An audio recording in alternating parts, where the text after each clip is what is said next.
Hey guys welcome to N studio. So இன்னைக்கான ஒரு update ஸ்டுடியோவில் ஃபஸ்ட்டு பார்க்கக்கூடிய அப்டேட் எந்த படத்தை பற்றி அப்படின்னு பார்த்தீங்கன்னா KH*RK இந்த படத்தோடைய அஃபீஷியல் அனௌன்ஸ்மெண்ட் ப்ரோமோ வந்து பார்த்தீங்கன்னா நாளைக்கு மதியம் 12:07 வர போகிறதா அஃபீஷியலாக சொல்லியிருக்காங்க. அது என்ன HK*RK அப்படின்னு கேட்டிங்கன்னா கமல்ஹாசன் ரஜினிகாந்த் அவர்கள் நடிக்கிற மூவி, ஓகேங்களா? ஸோ இதோட பேர் இப்படி தான் வச்சிருக்காங்க, நம்ம இப்படி தான் சொல்லணும். ஸோ அந்த வகையில் இந்த படத்தோடைய அஃபீஷியல் அனௌன்ஸ்மெண்ட் ப்ரோமோ வந்து பார்த்தீங்கன்னா நாளைக்கு மதியம் 12:07 வர போகிறதா அஃபீஷியலாக சொல்லியிருக்காங்க. அது என்ன 12:07 ஏதாவது டீ கோட் இருக்கா அப்படின்னு மாதிரி கேட்டிங்கன்னா எஸ் இருக்குது. 12 வந்து நம்ம ரஜினிகாந்த் அவருடைய பர்த்டே டேட்டு அண்ட் 7 வந்து பார்த்தீங்கன்னா நம்ம கமல்ஹாசன் அவருடைய பர்த்டே டேட்டு. ஸோ ரெண்டுத்தையும் மென்ஷன் பண்ணி தான் வந்து பார்த்தீங்கன்னா இந்த ஒரு அனௌன்ஸ்மெண்ட் டைமிங் வந்து கொடுத்துருக்காங்க. ஸோ பொறுத்து வந்து பார்ப்போம். நாளைக்கு ஒரு தாறுமாறு சம்பவம் இருக்கு. ஸோ இதுக்காக இன்னைக்கு ஒரு அனௌன்ஸ்மெண்ட் போஸ்டர் கொடுத்துருக்காங்க. ஸோ போஸ்டர் பார்க்க செம்மையா இருந்துச்சு. நம்ம ரஜினிகாந்த் அண்ட் கமல்ஹாசன் ரெண்டு பேருடைய கையையும் வச்சு சூப்பராக கொடுத்துருந்தாங்க. கீழே வந்து கூல் ரெட்ரோ ஸ்வாக் அப்படின்ற மாதிரி கொடுத்துருக்காங்க. ஸோ கூல் ரெட்ரோ ஸ்வாக் அப்படின்னா ரெண்டு பேருமே விண்டேஜ் லுக்கில் இருக்கிற மாதிரியான ஒரு சீனா இருக்கும் அப்படின்ற மாதிரி சோசியல் மீடியாவில் சொல்லப்படுது. ஸோ அந்த வகையில் பொறுத்து வந்து பார்ப்போம். கண்டிப்பா ஒரு தாறுமாறான லுக்காக தான் இருக்கும். ப்ரோமோ வந்து பார்த்தீங்கன்னா நாளைக்கு 12:07 வர போறதா அஃபீஷியலாக சொல்லியிருக்காங்க. அண்ட் இடையில வந்து பார்த்தீங்கன்னா ஒரு விஷயத்தை நான் எழுதியிருப்பாங்க. என்ன அப்படின்னா சேம் மேன் செட் ரூல்ஸ் அப்படின்ற மாதிரி சொல்லியிருக்காங்க. அண்ட் இன்னொன்று வந்து பார்த்தீங்கன்னா சேம் மேன் ஜஸ்ட் ரூல்ஸ் அப்படின்ற மாதிரி கொடுத்துருக்காங்க. இதோட தமிழாக்கம் என்ன அப்படின்னு பார்த்தீங்கன்னா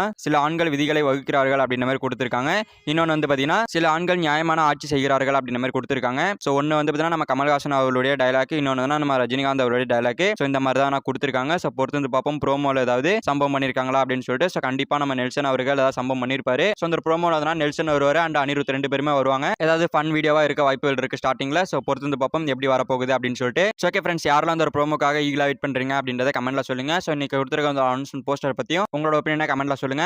அண்ட் அடுத்து நம்ம யாஷா அவளுடைய டாக்ஸிக் படத்தை எடுத்துக்கிட்டோம் அப்படின்னா இன்னைக்கு வந்து பார்த்தீங்கன்னா காலையில் 9:35 வந்து டீசர் ரிலீஸ் பண்ணியிருந்தாங்க. ஸோ டீசர் வந்து பார்த்தீங்கன்னா ரொம்பவே வைலண்டா நான் கொடுத்துருக்காங்க. ஸோ டீசர்ல வந்து பார்த்தீங்கன்னா பிளட் தெறிக்க வந்து பார்த்தீங்கன்னா ஆக்ஷன் சீக்வன்ஸா இருக்குது. ஸோ அந்த அளவுக்கு நான் கொடுத்துருக்காங்க. ஸோ கண்டிப்பா இந்த படத்துக்கு ஏ சர்டிஃபிகேட் தான் கொடுப்பாங்க. அந்த மாதிரி தான் வந்து சீன்ஸ் ஒன்று இருக்குது. ஸோ டீசர்ல இவ்வளவு கொடூரமா இருக்கு, இன்னும் ட்ரைலர்லாம் எப்படி இருக்குமோ அப்படின்ற மாதிரி ஒரு பயமா இருக்குது. ஸோ அந்த அளவுக்கு நான் எடுத்து வச்சிருக்காங்க. அண்ட் இந்த ஒரு படத்துல நம்ம யாஷா அவளுடைய லுக்ன்றது சம மாசா கொடுத்துருக்காங்க. யாஷா அவர்கள் வந்து பார்த்தீங்கன்னா ஒரு கேங்ஸ்டர் ஸ்டைலில் வந்து இருக்காரு. ஸோ அந்த மாதிரி தான் காட்டப்பட்டிருக்கு. அண்ட் இதுக்கப்புறமா இந்த டாக்ஸிக் படத்தில் வந்து நம்ம யாஷா அவர்கள் ரெண்டு கேரக்டர்ல வராரு அப்படின்றது நல்லாவே இந்த டீச்சர்ல தான் காமிச்சிருக்காங்க. ஸோ தாடி வச்சுட்டு ஒரு கேரக்டர் அண்ட் இன்னொரு கேரக்டர் வந்து பார்த்தீங்கன்னா கிளீன் ஷேவ் பண்ணிட்டு இருக்கிற மாதிரி காமிச்சிருக்காங்க. ஒரு சின்ன பையன் அப்படின்ற ஒரு ரோல் காமிச்சிருக்காங்க. ஸோ பார்க்கவே ரொம்பவே கொடூரமா இருந்தாரு. ஸோ ரொம்பவே வந்து பார்த்தீங்கன்னா இவர் தான் ஆக்ஷன் சீக்வன்ஸை நிறைய பண்ணியிருந்தாரு. ஸோ பிளட் தெறிக்க பண்ணியிருந்தாங்க. ஸோ அதெல்லாம் இப்போ நான் என்னோட சேனல் எடுத்து போட்டேன்னா எனக்கு காப்பிரைட் ஸ்ட்ரைக் வந்துடும். ஸோ அதனால அதெல்லாம் நான் காட்டல. பட் ஆனால் ரொம்பவே வைலன்ஸாக பண்ணி வச்சிருக்காங்க. ஸோ இதை பார்த்து நிறைய பேர் என்ன சொல்லிட்டு இருக்காங்க அப்படின்னு பார்த்தீங்கன்னா அனிமல், மார்கோ இந்த மாதிரியான படங்கள்லாம் கலந்து தான் ஒரு படம் வருது அப்படின்னு மாதிரி சொல்லிட்டு இருக்காங்க. ஸோ அந்த மாதிரி தான் டீச்சருமே இருக்குது. ஸோ நம்ம யாஷா அவர்கள் வந்து கேர்ள்ஸை வந்து போட்டு பண்றது அப்படின்னு சொல்லிட்டு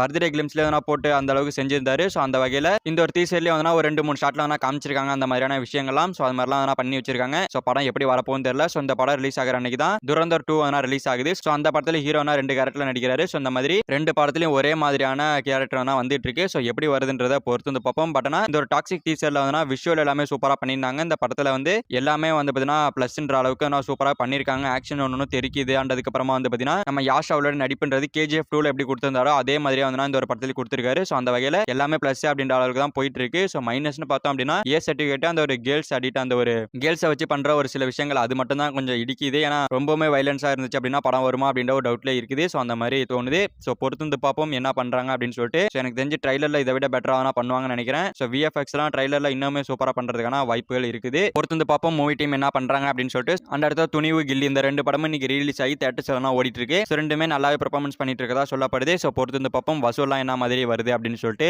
அந்த அடுத்த நம்ம சூப்பர் ஸ்டார் ரஜினிகாந்த் அவர்கள் எடுத்துக்கிட்டோம் அப்படின்னா ஜெயிலர் 2 படத்தோட ஷூட்டிங் பிப்ரவரி மந்த் எண்டுக்குள்ள முடிய போகுது அப்படின்னு நம்ம சொல்லியிருந்தோம். ஸோ இப்போ ஷூட்டிங் வந்து கொஞ்சம் எக்ஸ்ட்ராவா போற மாதிரி இருக்கு. ஸோ யாருனால அப்படின்னு பார்த்தீங்கன்னா நம்ம ஷாருக் கான் அவர்களால தான். ஏன் அப்படின்னா ஷாருக் கான் அவர்கள் இன்னும் நடிக்கல அப்படின்னு நம்ம சொல்லப்படுது. இவருக்கான ஷூட்டிங் ஒரு 8 நாள் இருக்கும் அப்படின்னு நம்ம சொல்லப்படுது. ஸோ அதை வந்து மார்ச் மந்த்ல வச்சுக்கலாம் அப்படின்னு நம்ம சொல்லியிருக்காங்களாமா. ஸோ அதனால வந்து பார்த்தீங்கன்னா மார்ச் மந்த்ல நம்ம ஷாருக் கான் அவர்களுடைய ஷூட்டிங் மட்டும் தான் ஷூட் பண்ண வேண்டியது இருக்கு. ஷாருக் கான் அவர்களும் டேட் கொடுத்துருக்காரமா ஒரு 8 நாளைக்கு. ஸோ அதனால கண்டிப்பா வந்து பார்த்தீங்கன்னா மார்ச் மந்தோட முடிஞ்சிடும் அப்படின்னு நம்ம சொல்லப்படுது. மார்ச் மந்த்ல 8 நாள் அப்படின்னா கண்டிப்பான ஃபர்ஸ்ட் வீக்ல எடுத்து முடிச்சிருவாங்க. ஸோ நம்ம ரஜினிகாந்த், ஷாருக் கான், எஸ். ஜே. சூர்யா அப்படின்னு சொல்லிட்டு 3 பேர் இருக்கிற மாதிரியான சீன் அப்படின்னு நம்ம சொல்லப்படுது. ஸோ இது எந்த அளவுக்கு உண்மைன்னு தெரியல. நம்ம ரஜினிகாந்த், ஷாருக் கான் இருக்காங்க அப்படின்னு சொன்னா கூட ஓகே. பட் எஸ். ஜே. சூர்யா தான் இந்த படத்தோட மெயின் வில்லன், படம் முழுக்க வருவாரு. ஸோ அதனால இவரும் தூரத்தில் இருப்பாரா அப்படின்றத நம்ம பொறுத்து வந்து பார்ப்போம். ஷாருக் கான் அவரோட கேரக்டர் ஒரு கேமியோ மாதிரி தான். ஸோ வந்துட்டு தான் போறாரு லாஸ்ட் சீன்ல. ஸோ எப்படி இருக்கு அப்படின்றதையும் பொறுத்து வந்து பார்ப்போம். மார்ச் மந்தோட மிடில் கூட வந்து பார்த்தீங்கன்னா ஜெயிலர் 2 படத்தோட ஷூட்டிங் முடிஞ்சிருச்சு அப்படின்னு சொல்லிட்டு அஃபிஷியலா அப்டேட் பண்ணலாம் நம்ம சன் பிக்சர்ஸ். ஸோ பொறுத்து வந்து பார்ப்போம். Updates is loading. அண்ட் நம்ம தளபதி விஜய் அவருடைய ஜனநாயகன் படத்திலிருந்து லேட்டஸ்ட் ஒரு அப்டேட் என்ன அப்படின்னா இந்த படத்தை சென்சார் டீம் வந்து மார்ச் மந்த்ல தான் பார்க்க போறாங்க அப்படின்னு நம்ம சொல்லப்படுது. ஸோ மார்ச் மந்தோட ஸ்டார்டிங்ல பார்க்க போறதா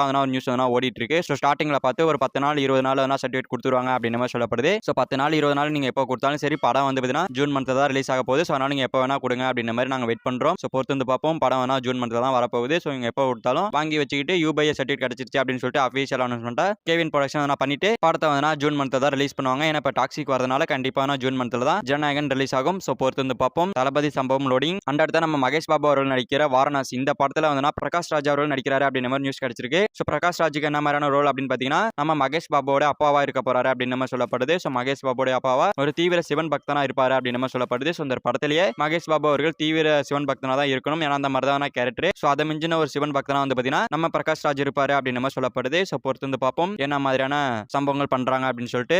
அண்ட் அடுத்து நம்ம சூர்யா அவரோட கருப்பு படத்தை எடுத்துக்கிட்டோம் அப்படின்னா நம்ம ஆல்ரெடி சொன்ன மாதிரி ரிலீஸ் டேட்ன்றது எலெக்ஷன் டேட் என்னைக்கு அறிவிக்கிறாங்களோ ஸோ அதுக்கு மறுநாளே வந்து அனௌன்ஸ்மெண்ட் பண்ற மாதிரியான ஒரு மனநிலைமையில இருக்காங்க. ஏன்னா இப்போ எலெக்ஷன் வச்சு தான் இந்த ஒரு படமும் ரிலீஸ் ஆகிறது இருக்கு. ஸோ அதனால எலெக்ஷன் டேட் எப்போ அறிவிக்கிறாங்களோ ஸோ அதுக்கப்புறமா தான் வந்து பார்த்தீங்கன்னா இந்த கருப்பு படத்தோட ரிலீஸ் டேட் அனௌன்ஸ்மெண்ட் வரும். ஸோ பொறுத்து வந்து பார்ப்போம். கூடிய சீக்கிரமான எலெக்ஷன் டேட் அறிவிச்சிருவாங்க. ஸோ அதை அறிவிச்சதுமே கருப்பு படத்தோட ரிலீஸ் டேட் வெளில வந்துடும். அண்ட் அடுத்து நம்ம தனுஷ் அவர்களுடைய D55 இந்த படத்தோட ஷூட்டிங் இன்னைக்கு தான் ஸ்டார்ட் ஆகுது. ஸோ சென்னையில் தான் ஸ்டார்ட் பண்ணியிருக்காங்க. ஸோ இன்னும் ஒரு 10 நாள் சென்னையில் நடக்கும் அப்படின்னு மாதிரி சொல்லப்படுது. ஸோ 10 நாள் கழிச்சு வந்து பார்த்தீங்கன்னா திருப்பத்தூருக்கு போய் எடுக்க போறதா சொல்லப்படுது. ஸோ அங்கேயே வந்து பார்த்தீங்கன்னா ஒரு முக்கியமான சீன்ஸ்லாம் எடுக்க போறாங்க அப்படின்னு மாதிரி சொல்லப்படுது. ஸோ மம்புட்டி அவர்கள் வந்து போக போக தான் வந்து ஜாயின் பண்ணுவார் ஷூட்டிங்ல அப்படின்னு மாதிரி சொல்லப்படுது. ஸோ ரொம்பவே ஃபாஸ்ட்டாக வந்து ஒரு படத்தை எடுத்து முடிக்கிற முடிவில் தான் இருக்காங்க. ஸோ பொறுத்து வந்து பார்ப்போம். ஒரு என்டர்டைன்மெண்ட் படம் ரெடி ஆயிட்டு இருக்கு. ஸோ ஓகே ஃப்ரெண்ட்ஸ், இவ்வளவுதான் இன்னைக்கான மூவி அப்டேட்ஸ். இந்த மூவி அப்டேட்ஸ் பத்திலாம் உங்களோட ஒப்பீனியன் தாட்ஸ் கமெண்ட்ல சொல்லுங்க. இந்த வீடியோ பிடிச்சிருந்தா லைக் பண்ணிட்டு இந்த மாதிரி தமிழ் சினிமா இருக்கிற எல்லா அப்டேட்டையும் ஒரே வீடியோவில் தெரிஞ்சுக்கணும் அப்படின்னா நீங்க நம்ம சேனல் சப்ஸ்கிரைப் பண்ணி சப்போர்ட் பண்ணணும். ஸோ சப்ஸ்கிரைப் பண்ணி சப்போர்ட் பண்ணுங்க. ஓகே, தேங்க்யூ ஃபார் வாட்சிங். அடுத்த வீடியோ பார்க்கலாம். தேங்க்யூ.